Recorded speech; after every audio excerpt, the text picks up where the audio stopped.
પ્રભુ ઈસુના જીવંત અને પવિત્ર ત્રિએક નામમાં વાલા ભાઈઓ અને બહેનો, આપ સર્વને લોગોસ બાઇબલ સ્ટડી તરફથી હું પ્રેમી સલામ પાઠવું છું.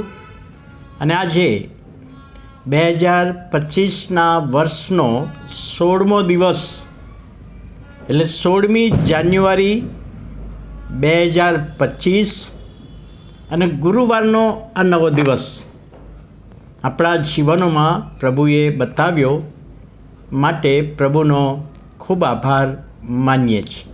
પ્રભુના નામને આપણે ધન્યવાદ આપીએ છીએ. એક શહેરમાં કબ્રસ્તાન સુંદર હતું. એને સુંદર રીતે એની તૈયાર કરવામાં આવેલું, ફૂલઝાડ રોપવામાં આવેલા, સારા રસ્તા બનાવવામાં આવેલા, ત્યાં બેસવા માટેની વ્યવસ્થા. અને એ કબ્રસ્તાનમાં દરવાજા આગળ એક બોર્ડ મારેલું. ત્યાં જુદા જુદા પથ્થરોના બોર્ડ હતા અને એમાં લખેલું કે આ કબ્રસ્તાનમાં જેઓને દફનાવવામાં આવ્યા છે તેઓનું નામ અને તેમનું લિસ્ટ નીચે પ્રમાણે છે. ફલાણા શેઠ 3 વર્ષ જીવ્યા. ફલાણા બેન 10 મહિના જીવ્યા. એક જુવાન 25 દિવસ જીવ્યો. અને આવું લિસ્ટ વાંચ્યું.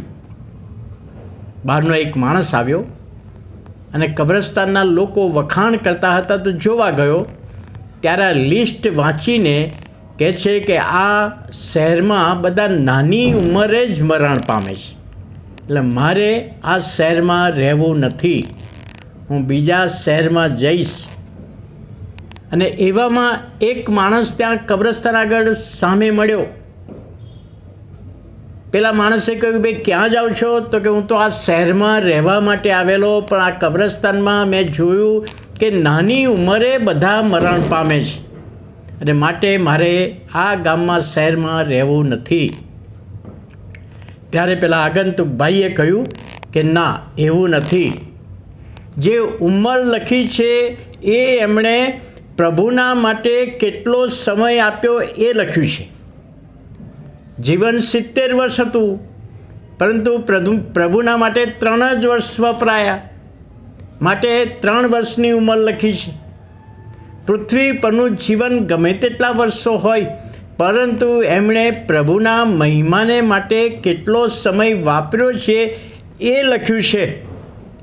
અને ત્યારે એ માણસ પોતાનો નિર્ણય બદલ્યો કે ના, હું હવે પ્રભુના માટે મારો સમય અને મારું જીવન, મારી જિંદગીના પાછળના દિવસો પ્રભુના માટે વાપરીશ. વાલા ભાઈઓ અને બહેનો, પ્રભુનું વચન એફેસીઓનો પત્ર તેનો 5મો અધ્યાય અને 16મી કલમ, ત્યાં પાઉલ એફેસીઓની મંડળીને લખે છે કે સમયનો સદુપયોગ કરો, કેમ કે દાડા ભૂંડા છે. સમયનો સદુપયોગ કરો. આ પૃથ્વી પર વર્ષો કેટલા છે એ આપણે જાણતા નથી. 70 વર્ષ અથવા બળના કારણે 80 વર્ષ થાય, આપણે જાણતા નથી. અને માટે પ્રભુનું વચન કહે છે કે જેટલા વર્ષો આ પૃથ્વી પર પ્રભુએ આપણને આપ્યા છે એટલા વર્ષોમાં એને સ્વીકારી લઈએ. એને પ્રભુ ઈસુને આપણા જીવનમાં સ્વીકારી લઈને પ્રભુના મહિમાને માટે આપણે વપરાઈએ, એ પ્રભુની ઈચ્છા છે. પ્રકટીકરણનું પુસ્તકમાં પણ લખવામાં આવ્યું છે કે સમય પાસે છે. કયો સમય પાસે છે?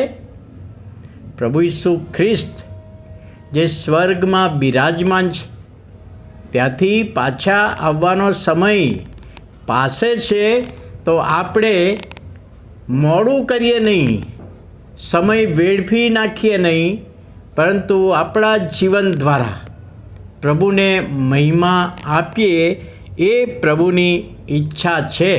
અને માટે આ પૃથ્વી પરનું જીવન આયુષ્યની મર્યાદા ઠરાવેલી છે.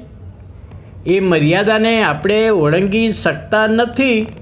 પણ જેટલો સમય મર્યાદા આપ્યો છે, પાઉલ પ્રેરિતે પણ કહ્યું ને, હું સારી લડાઈ લડ્યો, પ્રભુના આત્મા થકી શૈતાનની સામે લડ્યો, એ જીવનના સદુપયોગ કર્યો પણ પ્રભુ ઈસુ ખ્રિસ્તને સોંપાઈને.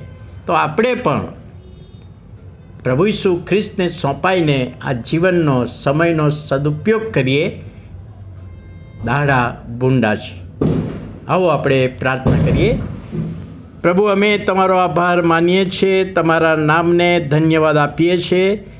તમે મહાન પ્રભુ છો, પવિત્ર પ્રભુ છો. આ પૃથ્વી પરનું જીવન તમે અમને આપ્યું છે અને પ્રભુ તમને સ્વીકારીને તમારા મહિમાને માટે અમે તૈયાર થઈએ, વપરાઈએ એ વિનંતી અને પ્રાર્થના ઈસુ અમારા પ્રભુના પવિત્ર ત્રિએક નામમાં સાંભળો અને માન્ય કરો. આમીન.